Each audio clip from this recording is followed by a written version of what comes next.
वाले समय में इन शिक्षित बेरोजगार युवाओं के लिए क्या विजन है आपका? नहीं, शिक्षित और अशिक्षित बेरोजगार के लिए अलग अलग कोई विजन नहीं है। चलिए बेरोजगार के लिए विजन बताइए। मैं यहाँ जो बता रहा हूँ कि बिहार में रोजगार क्यों नहीं है, पहले ये समझिए। बिहार में लोगों को ऐसा लगता है कि सरकारी नौकरी के जरिए रोजगार मिल सकता है। तो आपको एक आंकड़ा बता देता हूँ, 1.57% लोग ही बिहार के सरकारी नौकरी में हैं। चपरासी से लेकर मुख्य सचिव तक अगर सबकी संख्या आप जोड़ दीजिएगा तो कुल जमा 1.5% लोग ही सरकारी नौकरियों में हैं। 98.5% लोग सरकारी नौकरी में नहीं है। तो निश्चित तौर पर सरकारी नौकरियों के जरिए तो लोगों को रोजगार मुहैया नहीं कराया जा सकता है। ये आंकड़े आज के हैं। बिहार में रोजगार क्यों नहीं है? रोजगार दो वजह से नहीं है। एक, यहाँ की शिक्षा व्यवस्था अच्छी नहीं है, और दूसरा, रोजगार के लिए लोगों के पास पूंजी पैसा नहीं है। जब तक इन दो बिंदुओं को नहीं सुधारा जाएगा, बिहार की शिक्षा व्यवस्था को बेहतर बनाना और लोगों के हाथ में रोजी रोजगार के लिए पैसा पूंजी देना, ये जन स्वराज का विजन है कि यहाँ पर स्वरोजगार कैसे आएगा, पलायन कैसे रुकेगा। शिक्षा की जो स्थिति है वो लोगों को पता है। यहाँ पर स्कूल से खिचड़ी बट रही है, कॉलेज से डिग्री बट रहा है, पढ़ाई दोनों में कहीं नहीं हो रहा है। तो शिक्षित बेरोजगार, आपको भले वो शिक्षित लग रहा है, वो शिक्षित है नहीं, वो डिग्री धारक बेरोजगार है। वो शिक्षित बेरोजगार नहीं है, डिग्री धारक बेरोजगार है। उसने शिक्षा नहीं ग्रहण की है, उसने डिग्री हासिल करी है। लेकिन जो दूसरी बड़ी समस्या है कि आखिर ये बेरोजगारी खत्म होगी कैसे? बेरोजगारी यहाँ खत्म होगी लोगों को पूंजी मुहैया कराकर। बिहार में जो बिहार से पलायन है वो सिर्फ श्रम का पलायन नहीं है, लोगों का पलायन नहीं है, बुद्धि का पलायन नहीं है। एक बहुत बड़ा पलायन यहाँ से पूंजी का पलायन है, जिसकी चर्चा यहाँ लोग करते नहीं है, जिनकी समझ ज्यादा है नहीं लोगों को। पूंजी जो है वो रोजगार का सबसे बड़ा जरिया है। अगर मान लीजिए कि आपको बाल काटने आता है, अगर आपके पास 10, 20, 50 हजार रुपए हो और बैंक से आपको 1 लाख रुपया कर्ज मिल जाए, तो आप एक सैलून खोल लेंगे, उसमें 3, 4, 5 लोगों को नौकरी रोजगार दे देंगे। लेकिन अगर वो पैसा पूंजी आपके पास न हो तो बाल काटने आने के बावजूद जाकर किसी सैलून में आप नौकरी करेंगे, मजदूरी करेंगे। तो बिहार में पूंजी क्यों नहीं है? पूंजी के 2 स्रोत है, इसको पहले ध्यान से समझिए। पूंजी 2 तरीके से लोगों को मिलता है। एक, जो पैसा आप कमाते हैं, कमाने के बाद जो खर्च के बाद पैसा बचता है वही आपका मूलधन हुआ, पूंजी हुई। अगर आप 100 रुपया कमाए, 80 रुपया खर्च हुआ, 20 रुपया बचा, वही आपका पूंजी है। तो एक पूंजी का जरिया है बचत, दूसरा पूंजी का जरिया है बैंकों से मिलने वाला कर्ज। अगर आपके पास 20 रुपया बचा हुआ है, बैंक वाले आपको 50 रुपये कर्ज देंगे तो 70 रुपये का आप काम कर पाइएगा। तो बिहार में बचत इसलिए नहीं है कि यहाँ प्रति व्यक्ति आय है 35,000 रुपया। देश में प्रति व्यक्ति आय है 1,35,000 रुपया। तो 35,000 रुपया कमाने वाले समाज में इस महंगाई के जमाने में बचत तो इतनी बड़ी हो नहीं सकती है कि आपके पास पूंजी आ जाए। दूसरा, जो बैंकों में पैसा जमा हो रहा है, बैंक यहाँ लोगों को पूंजी दे नहीं रहे, ऋण लोन दे नहीं रहे। इसका उदाहरण आप समझिए। देश में बैंकों के ऋण को नापने के लिए एक पैमाना है जिसको कहते हैं क्रेडिट डिपॉजिट रेशियो। मतलब बैंक में कितना पैसा लोगों ने जमा किया, उसके बदले में बैंकों ने कितना पैसा समाज को अलग अलग काम के लिए ऋण के तौर पर, लोन के तौर पर दिया। घर बनाने के लिए, यूट्यूब चलाने के लिए, दुकान खोलने के लिए, गाड़ी खरीदने के लिए। और रिजर्व बैंक ऑफ इंडिया एक आंकड़ा जारी करता है जिसको कहते हैं क्रेडिट डिपॉजिट रेशियो। देश में ये आंकड़ा है 70% का। मतलब जितना देश भर के लोगों ने बैंकों में पैसा जमा किया, अगर 100 रुपया जमा किया तो बैंकों ने 70 रुपया कर्ज के तौर पर लोगों को वापस दिया। बिहार में सीडी रेशियो है 40%। 1990 में जब लालू जी मुख्यमंत्री बने तो बिहार में सीडी रेशियो था 40। लालू जी के 15 साल के शासनकाल में सीडी रेशियो घट के हो गया 28। और अभी 18 साल के नीतीश के प्रयास के बावजूद भी ये अभी भी 40 ही है। इसका असर क्या होता है ये समझिए। पिछले वर्ष, ये हेडलाइन नोट कर लीजिए, पिछले वर्ष बिहार की गरीब जनता ने बैंकों में 4,21,000 करोड़ रुपया जमा किया। 4,21,000 करोड़ रुपया बिहार में लोगों ने बैंकों में जमा किया। बैंकों ने 40% के सीडी रेशियो के हिसाब से कर्ज के तौर पर 1,61,000 करोड़ रुपया लोगों को दिया। बाकी पैसा 1,02,80,000 करोड़ कहाँ गया? ये पैसा चला गया दूसरे राज्यों में जहां पर उद्योग धंधे लग रहे हैं, जहां स्वरोजगार है, जहां तरक्की है, जहां व्यापार है। 1990 से लेकर पिछले वित्तीय वर्ष में कुल जमा 1990 से अगर आप जोड़ेंगे 32 साल में बिहार के बैंकों ने 26,20,000 करोड़ रुपया, बिहार के लोगों का रुपया, ये बाहर के उद्योगपति का पैसा नहीं है, ये सरकार का बजट का पैसा नहीं है, बिहार के लोगों के बचत की हुई राशि 26,20,000 करोड़ रुपया बैंकों ने यहां से ट्रांसफर कर दिया दूसरे राज्यों में जहां पर तरक्की है, व्यापार है, रोजगार है। आप जरा अंदाजा लगाइए कि अगर 26 लाख करोड़ रुपया बिहार के बैंकों ने यहाँ के लोगों को ऋण के तौर पर भी दिया होता तो कितने ज्यादा लोगों ने यहाँ घर बनाया होता, कितने ज्यादा लोगों ने गाड़ियां खरीदी होती, कितने ज्यादा लोगों ने स्वरोजगार का कोई ना कोई शुरुआत करी होगी। तो बिहार, और ऐसा नहीं है कि ये बैंकों की मनमर्जी है कि वो कितना पैसा ऋण दें, ये उनकी वैधानिक जिम्मेवारी है कि कम से कम 70% पैसा जो जमा होता है वो उनको ऋण के तौर पर देना ही देना है। और उस कमिटी को चेयर करते हैं मुख्यमंत्री राज्य के। ये भी नहीं है कि बैंक अपना जो चाहे वो कर ले, मुख्यमंत्री उस कमिटी के चेयरमैन हैं, जिसमें यह तय किया जाता है कि बैंकों को 70% पैसा कर्ज के तौर पर लोगों को देना है।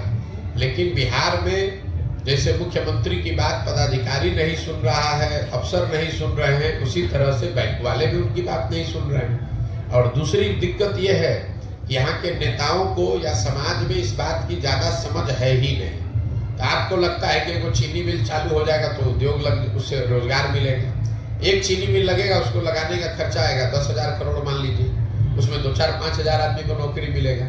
लेकिन अगर 1 लाख करोड़ रुपया अलग अलग लोगों को ऋण के तौर पर मिल जाए तो उससे कितना रोजगार सृजित होगा, कितने लोग बिजनेस व्यापार करेंगे।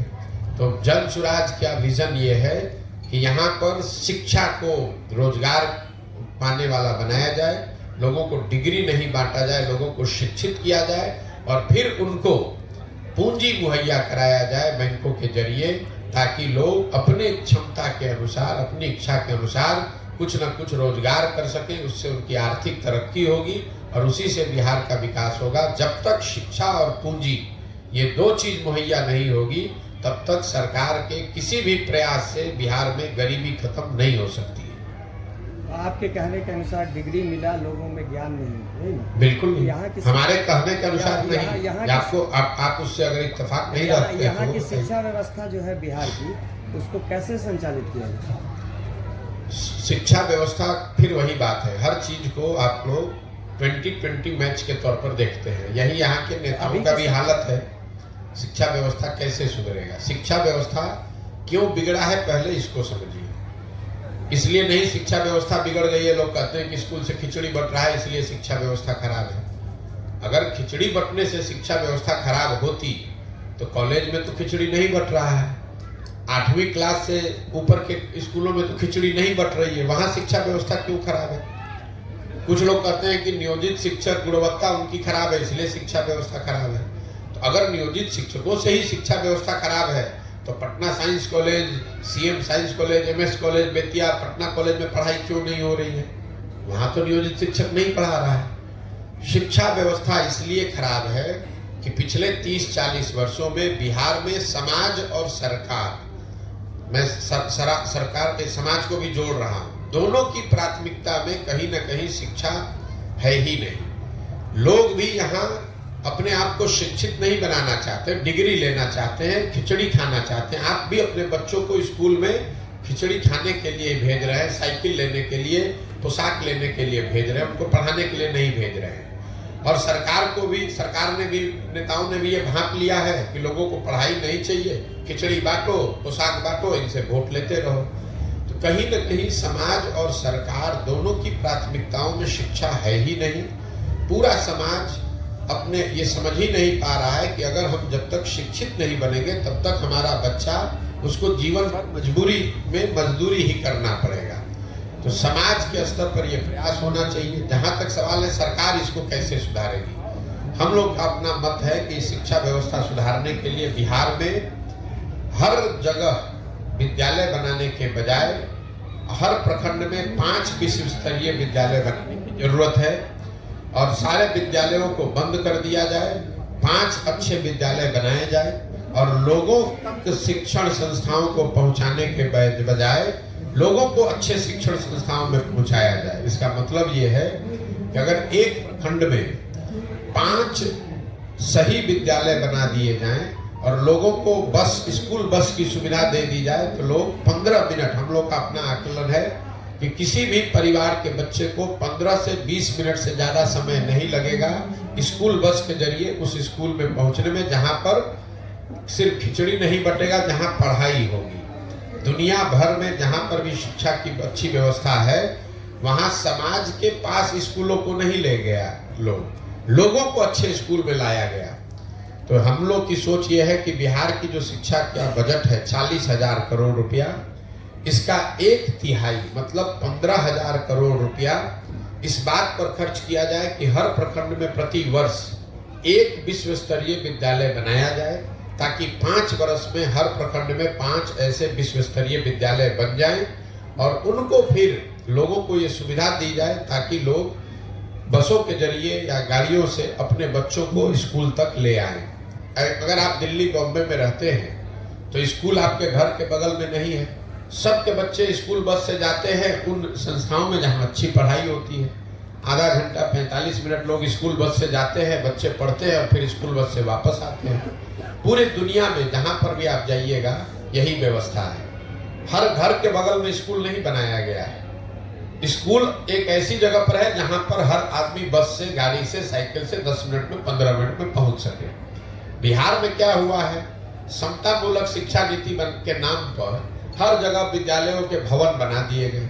नतीजा क्या हुआ, जहां विद्यालय का भवन है वहां शिक्षक नहीं है, जहां शिक्षक है वहां भवन नहीं है, जहां दोनों है वहां बच्चे नहीं है, जहां तीनों है वहां पढ़ाई नहीं है। तो ये समता मूलक शिक्षा नीति बनाने के नाम पर पूरी व्यवस्था को चौपट कर दिया गया। जरूरत इस बात की है कि इस चीज को फिर से रीअरेंज किया जाए और सारी व्यवस्था को 4 या 5 बेहतर स्कूल बनाने के दिशा में समेटा जाए कि हर प्रखंड में कम से कम 5 अच्छे विश्व स्तरीय विद्यालय हो। अगर हर साल हम लोग एक विश्व स्तरीय विद्यालय भी बनाएं, क्योंकि पैसा इतना ही है बिहार में कि आप एक विद्यालय हर साल बना सके, मतलब 550 विद्यालय अगर डेली हर साल बनाए जाए अच्छे, तो वो सरकार बना सकती है। अगले 10 वर्ष में एक प्रखंड में 10-10 विश्व स्तरीय विद्यालय हो जाएंगे, बजाय इसके कि कहीं कमरा बनाए तो बेंच नहीं है, बेंच बनाया तो टीचर नहीं है, टीचर है तो पढ़ाई नहीं है, इसका कोई फायदा नहीं है। क्या एक रिक्शा चलाने वाले से लेके राज्य और देश को चलाने वाले पूरे सिस्टम के बच्चे एक ही स्कूल में पढ़े, ये उपयुक्त नहीं होगा, ये बेहतर नहीं होगा शिक्षा के क्षेत्र में? नहीं, हम लोग लोकतांत्रिक देश में रहते हैं और ये कहना कि सारे लोग एक विद्यालय में पढ़ेंगे उससे शिक्षा की व्यवस्था अच्छी हो जाएगी, ये लोगों का भ्रम है। ऐसा दुनिया में कहीं कोई प्रमाण नहीं है। लोगों के पास विकल्प होना चाहिए, अच्छे विद्यालय का, अच्छे सरकारी विद्यालय का और अच्छे प्राइवेट विद्यालय का। उसके बाद उनकी अपनी क्षमता है, उनकी स्वेच्छा, उनकी मर्जी है कि वो कहाँ अपने बच्चों को भेजना चाहते हैं। जरूरत इस बात की है कि सरकारी विद्यालयों को अच्छा बनाया जाए। विद्यालय अच्छे नहीं है और सब पर कानून बनाकर कहा जाए कि आप अपने बच्चे को भी यहाँ पढ़ाइए, वो तो वही हुआ जो बिहार में हो रहा है पिछले 35 साल से। समता मूलक समाज बनाने के नाम पर सबको अनपढ़ बना दिया गया, बन गया समता मूलक। पूरा बिहार गरीब हो गया, कोई अमीर नहीं है तो हो गई बराबरी सबकी, आपस में सब बराबर हो गए, सब गरीबे हैं यहाँ पर। तो तरक्की के 2 रास्ते, बराबरी के 2 तरीके हो सकते हैं। एक तरीका यह है कि सब आगे बढ़े, दूसरा तरीका है कि भैया किसी को आगे मत बढ़ने दो, सब बराबर ही कमा रहा है, सब गरीब है। तो आप जो बात बता रहे हैं वो दूसरा तरीका है जो सही नहीं है कि विद्यालय बने चाहे न बने, लोग को लगता है कि वहां पर सारे अफसर के बच्चे पढ़ने लगेंगे तो विद्यालय सुधर जाएगा। नहीं सुधरेगा। विद्यालय अच्छा बने, उसके बाद लोगों की स्वतंत्रता है। जो अगर विद्यालय अच्छा होगा तो लोग वहाँ जरूर पढ़ने आएंगे। जो सरकारी कॉलेज हैं, आप जो बात कर रहे हैं, दिल्ली में अगर मान लीजिए कि सेंट स्टीफेंस है या हिंदू कॉलेज है, पटना में भी पहले साइंस कॉलेज था, पटना कॉलेज था, तो वहां पर तो बड़े से बड़ा अफसर भी अपने बच्चे को पढ़ाना चाहता था। उसके लिए कोई कानून थोड़े ना बनाया गया था, क्योंकि सबको मालूम है कि साइंस कॉलेज में हमारा बच्चा पढ़ेगा तो वहाँ अच्छी पढ़ाई होती है। तो बहुत बड़े आदमी का बच्चा भी प्राइवेट स्कूल में 12वीं नहीं करने जाता था, वो साइंस कॉलेज में पढ़ने जाता था। तो वो कानून बनाने से चीजें ठीक नहीं हो सकती हैं, आपको व्यवस्था सुधारने की जरूरत है। एक और सवाल है कि आपने तो कई राजनीतिक दल के लोगों का काम करके काम बना दिया है, और अब आपके दिमाग में इस तरह की बात आई है, जो मिशन है आपका, और ये अच्छी बात है, इसकी सराहना अधिक हो रही है, कई तरह की टिप्पणियां भी हो रही हैं उसके पीछे। तो हर पीछे की बात मैं नहीं पूछना पड़ता, ये पूछना चाहता हूँ कि ये बात आपके दिमाग में आई कैसे, और बिहार की ज़मीन को आपने बहुत अच्छे से देखा है, और अब तो आपका यात्रा भी बहुत लंबा हो चुका है। बिहार के लोग कितने दिनों में आपकी बात को समझ पाएंगे, आपको क्या लग रहा है? देखिए, ये आपको ऐसा लगता है कि मैं पहले कुछ दूसरा काम करता था, अब दूसरा कर रहा हूँ। मेरे अपने नजरिए से मेरे काम में कोई फर्क नहीं है। फर्क बस इतना है कि पहले मैं दलों को, नेताओं को सुझाव देता था, सलाह देता था, मदद करता था कि कैसे वो अपने आप को व्यवस्थित करें, कैसे चुनाव का प्रचार करें, कैसे जनता तक अपनी बात पहुंचाएं, रखें और वो चुनाव जीतें।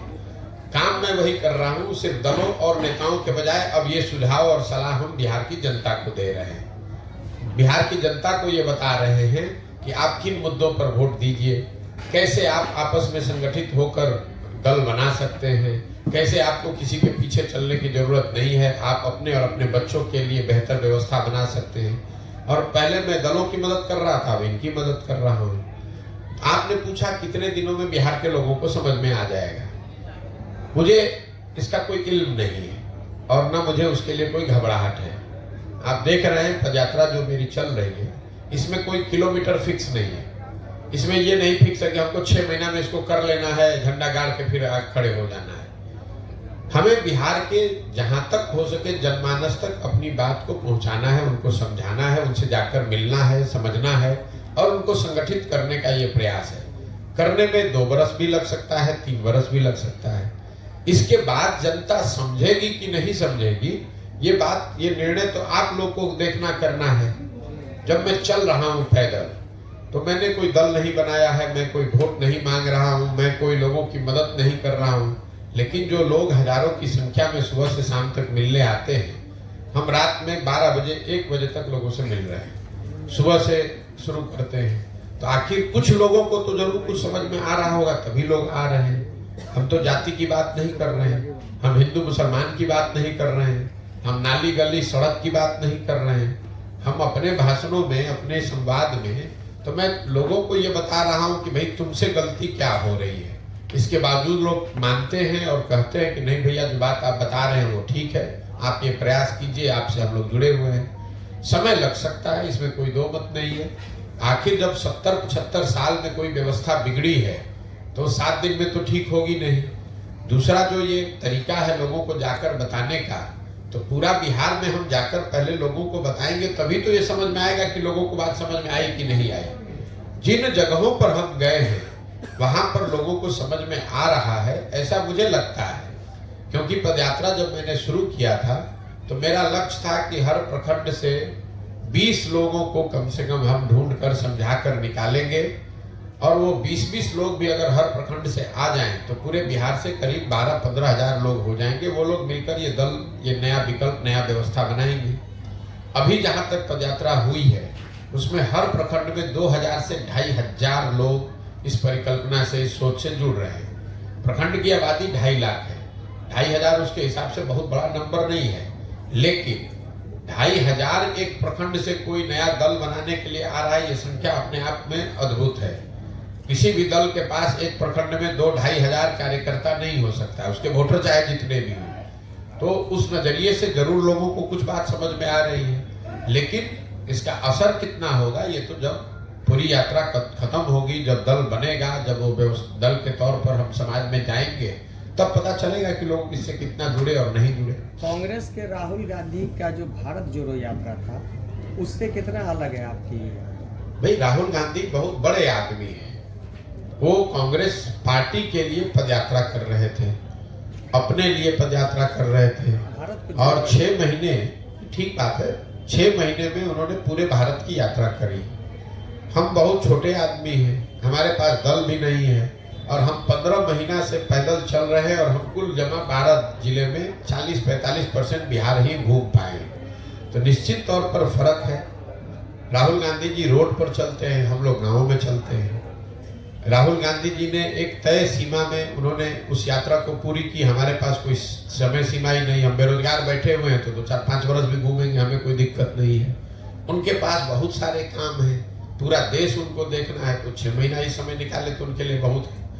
मुझे ऐसा लगता है कि बिहार को ये बेहतरी के लिए मुझे 2 साल लगे, 3 साल लगे, मुझे जमीन पर उतरकर गांव-गांव जाकर जो काम मैं कर रहा हूं वो करूं। दूसरा क्या कर रहा है उससे हमें कोई लेना देना नहीं। सर, 2014 से जो देश की राजनीति में उपजा है जाति धर्म, आप पद यात्रा चला रहे हैं, बिहार के लोगों को जागरूक कर रहे हैं, विकास पे चुनाव लड़िए, अपने लिए चुनाव लड़िए, अपने बच्चों के लिए वोट दीजिए। आपको लग रहा है कि यहाँ के लोग आपकी बात से सहमत हैं या फिर आपकी बात को समझ रहे हैं? भैया, मैं आपको बार बार वही सवाल आप दोबारा पूछ रहे हैं जो साहब ने पूछा। लोग समझ रहे हैं कि नहीं, ये बात तो आप लोगों से पूछिएगा, हम तो बता नहीं सकते हैं, हम तो अपनी बात कह रहे हैं। आपने कहा कि अगर लोग, मैंने ये कहा कि अगर लोग समझ नहीं रहे तो यहाँ आ क्यों रहे? हम किसी को गाड़ी भेजकर तो बुला नहीं रहे, हम तो यहाँ कैंप में बैठे हुए हैं। 25 आदमी आएगा तो भी बात करेंगे, 500 आदमी आएगा तो भी बात करेंगे। कोई आपको ये नहीं मिला होगा ये बताने वाला कि प्रशांत किशोर ने गाड़ी बस भेजा है, हम लोग को कैंप में बुलाया है। हम आकर यहाँ पर कैंप लगाकर बैठे हैं, अपनी बात कह रहे हैं। आपको अच्छा लगे तो जुड़िए, नहीं अच्छा लगे तो जहाँ है वहाँ रहिए। ठीक है भैया। नीतीश कुमार का बनारस रैली होने वाला है, आप बोलते हैं कि नीतीश कुमार का राष्ट्रीय स्तर पर कोई वर्चस्व नहीं है। हमको बोलने की जरूरत है। नीतीश कुमार का बिहार में जब कोई वर्चस्व नहीं तो राष्ट्रीय स्तर पर कैसे वर्चस्व हो जाएगा? आप हमारे कहने पर मत जाइए। 243 विधायकों के यहाँ पर विधानसभा में नीतीश कुमार का 42 गो विधायक है, तो क्या बताता है कि बिहार में बहुत उनका वर्चस्व है। 12-13% पूरे बिहार में वोट उनको मिला है, तो ये क्या बताता है? अगर 100 में 12% आपको वोट मिलेगा तो बिहार में आपका वर्चस्व बताता है। तो जिसका बिहार में ही वर्चस्व नहीं है उसका देश में कैसे हो जाएगा? ये तो लॉजिक, कॉमन सेंस की बात है। रैली करने को तो आप जाकर केरल में रैली करने लगे तो कोई रैली करने पर तो रोक है नहीं। सुशासन बाबू क्यों कहला रहे हैं? हमको तो कोई नहीं मिला जो नीतीश कुमार को सुशासन बाबू अभी कह रहा है। पहले किसी जमाने में 2005 से 2012-13 का एक दौर था जब लोगों को, बिहार की जनता को ऐसा लगा था कि बिहार में कुछ सुधार हो रहा है, और वो इसलिए लगा था कि बिहार की जनता ने 15 बरस लालू राज, जंगल राज देखा था। तो जब बहुत अंधेरा होता है उसमें एक छोटा सा दिया भी जलेगा तो उसका प्रकाश थोड़ा ज्यादा दिखता है, और कुछ प्रयास उन्होंने शुरुआती दिनों में किया भी था। लेकिन 2014 के बाद जो नीतीश कुमार हैं उनको कोई भी सुशासन बाबू नहीं कहता। वो तो खुद ही अपने आप को अगर कह रहे हैं तो सुशासन बाबू कह रहे हैं, जनता तो नहीं कह रही है। कहीं गांव देहात, सड़क, पंचायत पे तो हमको कोई नहीं मिला ये कहता हुआ कि नीतीश कुमार सुशासन बाबू है या जो राज वो चला रहे हैं इसमें सुशासन है। लोग तो ये बताते हैं कि लालू जी के राज में अपराधियों का जंगल राज था, नीतीश कुमार के राज में अधिकारियों का जंगल राज है। फर्क तो कुछ नहीं है दोनों में। अच्छा, बहुत लंबे समय से नीतीश कुमार और तेजस्वी यादव एक मंच पे दोनों साझा नहीं किए, क्या लग रहा है आपको नीतीश कुमार फिर? भाई इतना हम दिमाग लगाते नहीं है नीतीश कुमार कहाँ रहेंगे, किसके साथ मंच साझा कर रहे हैं। नीतीश कुमार को खुद नहीं पता है कि वो कहाँ रहेंगे। हमको इतना पता है कि नीतीश कुमार के राजनीति का ये अंतिम दौर चल रहा है। आने वाले कुछ महीनों में, खास करके लोकसभा चुनाव में चुनाव के साथ नीतीश कुमार के दल, जनता दल यूनाइटेड का विघटन शुरू हो जाएगा, और उसके बाद कुछ महीनों में उनका पूरी तरीके से यहाँ खात्मा हो जाएगा राजनीतिक तौर पर। वो न दल बचेगा, न दल के लोग बचेंगे, न दल के नेता बचेंगे। लोकसभा चुनाव तक जितना हाथ पांव मारना है मार लीजिए, 1-2 सीट जहां लड़ना है लड़ लीजिए, एक दो कहीं कोई सफलता मिल जाए तो मैं नहीं कह सकता हूं, लेकिन हमने ये कहा है कि लोकसभा चुनाव में नीतीश कुमार के जनता दल यूनाइटेड को 5 सीट भी नहीं आएगा। अगर आएगा तो हम बिहार की जनता के सामने खड़ा होकर अपनी गलती मानने को तैयार हैं। तो आपके हिसाब 5 सीट भी नहीं आएगा, उनको नहीं आएगा, उसके बाद उनके दल का विघटन होना अवश्य भावी है। सर, बिहार की राजनीति को आपने नजदीक से देखा है, कितना भी विकास की बात कर लीजिए, लेकिन जब वोट का वक्त आता है तो वही जाति देखी जाती है। आपका क्या इरादा, मतलब आप चुनाव के टाइम में बताएंगे कि मैं ये करूंगा? आपके जितना तो राजनीति की हमको समझ नहीं है, लेकिन अगर आप ही के बात को हम सही मान लें तो आप हमको समझा दीजिए कि मोदी जी को बिहार में तो वोट पड़ा है कि नहीं पड़ा है? पड़ा है। मोदी जी के जाति के कितने लोग बिहार में रहते हैं ये बता दीजिए। अगर जाति पर ही, आपने कहा कि हर आदमी जाति पर ही वोट देता है, तब तो मोदी जी को बिहार में एक भी वोट नहीं मिलना चाहिए था। इसी बिहार में 20% मुसलमान रहते हैं। ये सारे लोग जनता दल ये आरजेडी को वोट देते हैं, तो लालू जी की जाति और मुसलमानों की जाति तो एक नहीं है, तो क्यों देते हैं ये लोग वोट आरजेडी को? इतना जो आप लोग सिंप्लीफाई कर देते हैं कि सब जाते पर दे रहा है। अगर ऐसा होता तो ना मोदी को वोट मिलता हिंदुओं का, ना आरजेडी को वोट मिलता मुसलमानों का। वोट मूलतः यहाँ 4 बिंदुओं पर पड़ता है। पहला, उसमें एक जाति भी बड़ा मुद्दा है, लेकिन जाति एकमात्र मुद्दा नहीं है। समाज में एक बहुत बड़ा वर्ग है जो हिंदू मुसलमान के नाम पर वोट देता है। तीसरा, एक बहुत बड़ा वर्ग है जो भाजपा का वोटर नहीं है, लेकिन उसको लालू जी से विरोध है, लालू जी से डरता है, इसलिए जाके डर के मारे भाजपा को देता है। 5 वर्ष वो भाजपा के नेताओं को गाली देता है, लेकिन चुनाव जब दिखता है कि सामने आरजेडी जीत सकती है तो आरजेडी को तो दे नहीं सकता, तो जाके भाजपा को देता है। और यही हाल कमोवेश मुसलमानों का है। ये आरजेडी के वोटर नहीं है, ना जाति के आधार पर ना धर्म के आधार पर। इनको लगता है कि भाई भाजपा को तो हम दे नहीं सकते हैं, तो हम किसको देंगे? एक आरजेडी बचा, उसको आरजेडी को वोट देते हैं। तो जो मजबूरी का वोट है उसको आप जाति का वोट ना बताएं।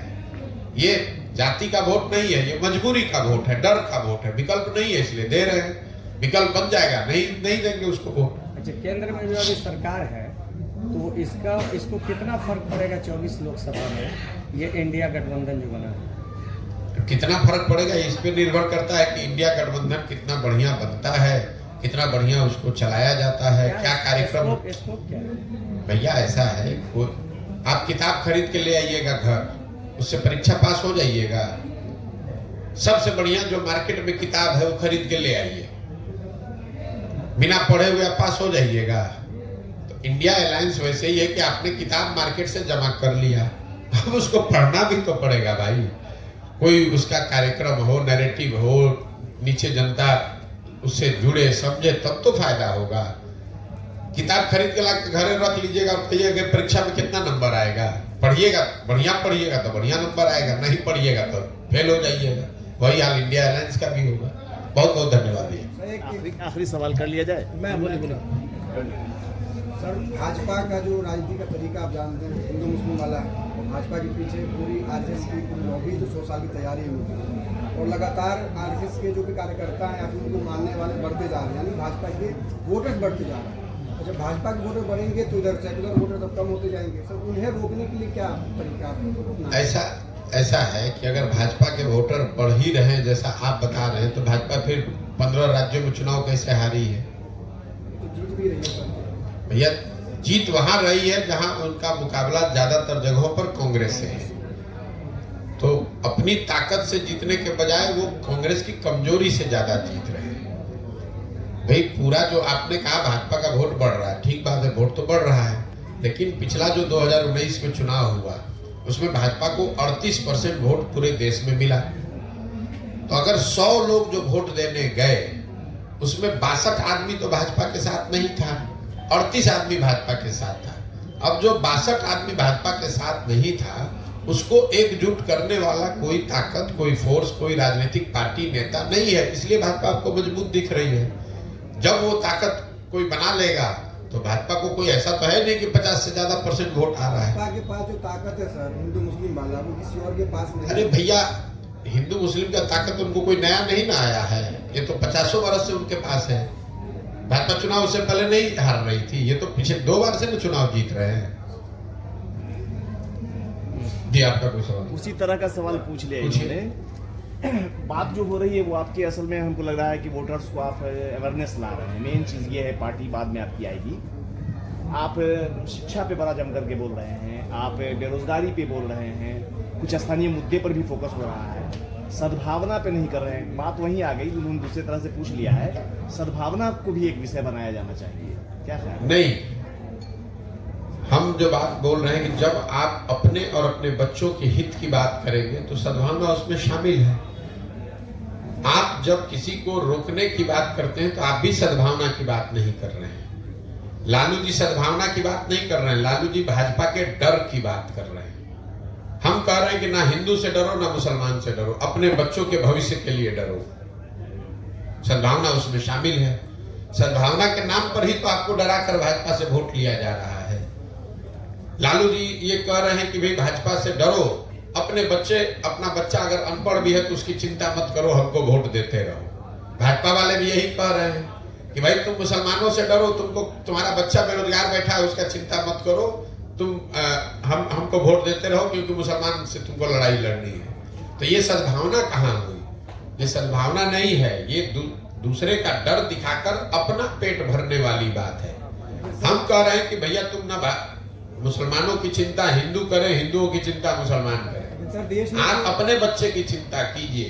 अगर आपका बच्चा पढ़ेगा, आप जिस सद्भावना की बात कर रहे हैं, जब दंगा होता है, कोई ऐसी घटना होती है तो उसमें भी सबसे पहले गरीब मरता है। कोई पढ़ा लिखा होशियार धनी आदमी नहीं मरता है, चाहे वो हिंदू हो या गरीब हो, उस पर भी मरता वही है जो रोड पर गरीब अनपढ़ बैठा हो। जाते जाते अगर आप अपने बच्चों को पढ़ाएंगे, उनको रोजगार होगा, उनकी आर्थिक तरक्की होगी, तो उनके जरिए सद्भावना भी आएगी।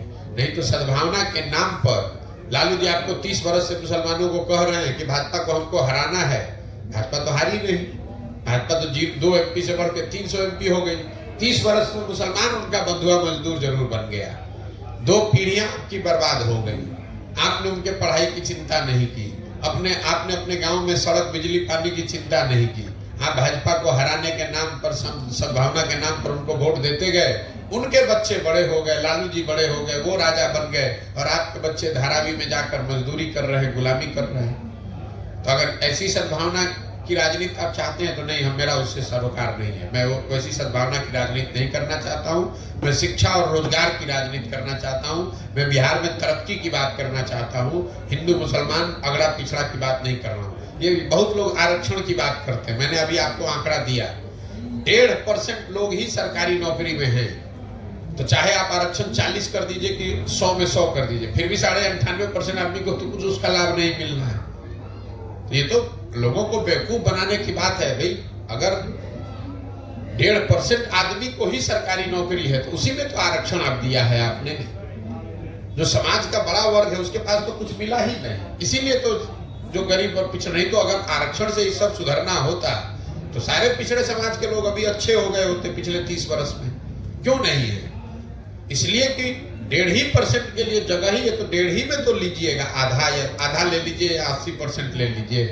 98.5% जो गरीब आदमी है वो किसी जाति का हो, उसको तो सरकारी नौकरी मिलनी ही नहीं है। सर एक सवाल है, ये आरोप वाला सवाल है सर, क्योंकि जेडीयू या फिर आरजेडी की अगर बात करें, कोई पार्टी अगर अलग चुनाव लड़ती है उन लोगों से हटके, वो आरोप लगाते हैं बीजेपी की बी टीम। आप पे भी लग रही है, एक MIM पार्टी है सर, उस पर भी लगती है। चलिए भाई देखिए, ऐसा है कि बिहार में इन तीनों दलों को मुफ्तखोरी की आदत लग गई है। अब आरजेडी को बिना कुछ काम किए हुए मुसलमानों का एक मुश्त 20% वोट मिल जाता है, तो क्यों चाहेंगे कि मुसलमानों के पास कोई विकल्प हो जाए ताकि उनके काम का वो आकलन होना शुरू हो जाए। वही हाल भाजपा का है। भाजपा को यहाँ वोटें मिला टोटल 19%। आप लोग भाजपा को इतना बड़ा दल बताते हैं जैसे लगता है कि पूरा बिहार में भाजपा है। पिछला विधानसभा चुनाव में भाजपा को 19.6% वोट मिला है बिहार में, सिर्फ 19.6%। नोट करके रखिए इसको। आप ऐसे बता रहे हैं जैसे बिहार का हर आदमी भाजपा को वोट दे रहा है। भाजपा को वोट वो मजबूरी में दे रहा है। सामने लालू है, लालू के जंगल राज से उसको डर लगता है तो जाके डर के मारे भाजपा को वोट दे देता है। देश में उसको कोई दूसरा विकल्प दिख नहीं रहा है तो दिखता है भैया ये लालू के दादर से तो अच्छा है, चलो मोदी को ही दे दो, इसलिए वोट मिल रहा तीसरे है। विकल्प के रूप में आप हो सकते हम कोई तीसरा विकल्प नहीं, एक ही विकल्प है जो शिक्षा, रोजगार और तरक्की का विकल्प है, वो जनता का विकल्प है। वो विकल्प बनाने का प्रयास कर रहे हैं। जब विकल्प बनेगा तो आप देखिएगा ये दोनों का दोनों कट के साथ हो जाएगा। लोग इतना त्रस्त है बिहार में, चाहे भाजपा हो, जदयू हो, आरजेडी हो, लोग इतना त्रस्त है। कौन नहीं चाहता है कि उसके बच्चे को अच्छी पढ़ाई मिले। आप देश में सबसे गरीब पिछड़े हैं, आपके घर के सारे लोग पूरे जीवन मजदूरी करते हैं, किसको अपना जिंदगी नहीं बदलना है। बहुत बहुत धन्यवाद।